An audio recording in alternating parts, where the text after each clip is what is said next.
would be taken very seriously, like in Hinduism or Buddhism. So the idea that God protects him by resting between the shoulders of Benjamin, who is portrayed as kind of, I think, effete and not very strong.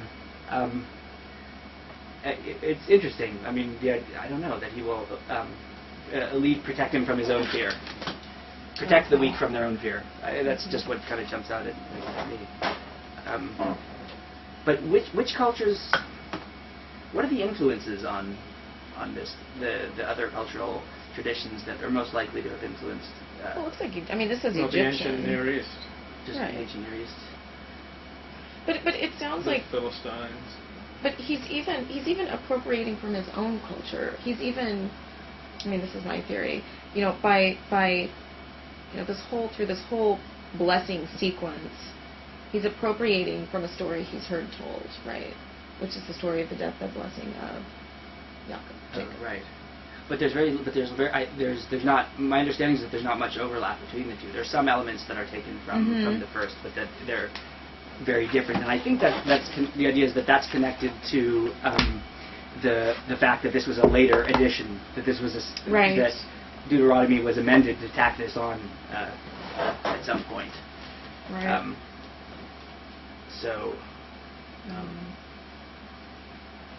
Yeah, it's a bit of a leap. I just wondered if there was a connection. Yeah, no, there must. It seems like there must be,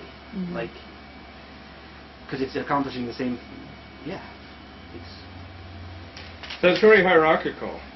There's every group's got its mission, and the Levites and the Kohanim and this tribe and that tribe, and certainly not liberty, equality, and what was the other one? Fraternity. And fraternity. It's so it's more hierarchical. Yes, well, that's for sure. But look, didn't Rambam himself say that the stories are for people who can't fully access the real meaning, and then he wrote the Guide for the Perplexed in Arabic. Right. For people who are hip. I don't know. So it does raise questions about how to interpret even the most kind of lurid or violent parts of the scripture. When I interviewed this author here, David Klinghoffer, who wrote this book, How Would God Vote? Right. The Bible commands you to be a conservative. Right. And I asked him about race, and he thought it was possible that God had given different missions to different races. Right. So just like the different tribes here kind of have different missions. Right. Think about the immortal words of the late Reverend Reggie White. Remember when he said that Indians are good at sneaking up on people? Yes. And that white people are good at making money? And he got in trouble for that. He got in trouble for that. Like black people are good at rushing the passer. Jesus. He was a great defensive end and a great preacher. And he suffered for telling the truth. The different races were given different missions. Like Orientals are great at science and tutoring. Well, I don't know that he suffered for telling the truth. Man King. He suffered for telling his truth, that's for sure. But yeah, he was a great defensive end. So I feel like this is kind of in consonance with the Torah. The different tribes have different missions, and maybe the different races. Except for I didn't get the making money gene, even though I'm white. Sorry, Monica. I am good at sneaking up on people. Well, then you must be. Yeah, I think it's my native Well, American. then you are good at making money because there's no difference. Sorry, Monica. Except that aren't they represented differently back in Genesis? I don't exactly know if what I'm saying is accurate. Yeah, there are some differences. Don't they seem to be There's different? almost nothing in common. There's almost nothing in common. That's what I thought. Well, as far as the races go, or no, the tribes? The tribes. Right. So the mission changes, essentially, right? But there's almost That's nothing in right. common between the two blessings. And also, race plays almost no role in the Hebrew Bible. Right. Yeah, of course not. Well, no, of course not. It does. That's fascinating. Well, but race is. But that's a modern Yeah. construction. Race. Yeah. Right.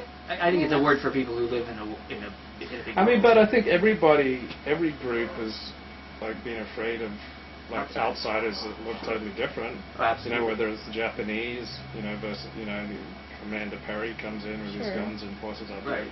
I think every group, if you had a bunch of like swarthy black people, and suddenly some, white blonde people march up, Right. I think there'd be a lot of anxiety. Right. Yeah, I mean, I think that's just intrinsic to human nature. I mean, we create in-groups and out-groups, and somebody shows up in your territory, you probably eat them if you can. But I just think the race thing, I mean, for people in traditional environments where you couldn't see the whole world, you just saw neighbors, so race would have been, it's not race, it's tribes, I guess. It's the ones who live there, the ones who live there, the ones who live there. But look, it's not. I actually like David Klinghoffer a good deal as an individual, and also I find him interesting. But yeah, I mean, when he's saying he thinks it's possible, that seems almost a hedge. I mean, I think that the Torah is pretty clear that Ishmael, that whenever there's a division, there's always a different lot for each of the the progeny of each division. So I mean, I think that seems a very natural belief to hold if your Torah true, and I know David tries to be. And you would agree that Indians are good at sneaking up on people? I've never seen better. I guess. No, well, look, I wouldn't even elaborate. No. If we have any Native American visitors, I do not have enough personal experience. I hope you have to have a meeting with Jesse Jackson. I just hope. So I can get shaken down. Yeah.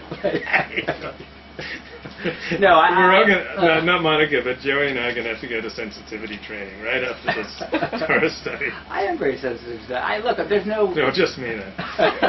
Well, I want to go I've never anyway. been accused of being sensitive. So. The Minutemen are in the Bible. Right. Like the people on the borders. We're talking 33:20. Right. Like Gad, he dwells like a lion, tearing off arm and even head. Like he's on the border, and then Dan is also on the border. He's a lion cub leaping forth from Bashan, and then there was some very specific thing, 33:25, where it says, "May your borders be sealed like iron and copper." I mean, the Bible, the Torah here is very plainly for building a fence across the Rio Grande, and also against the Palestinians. Wouldn't you agree, Monica?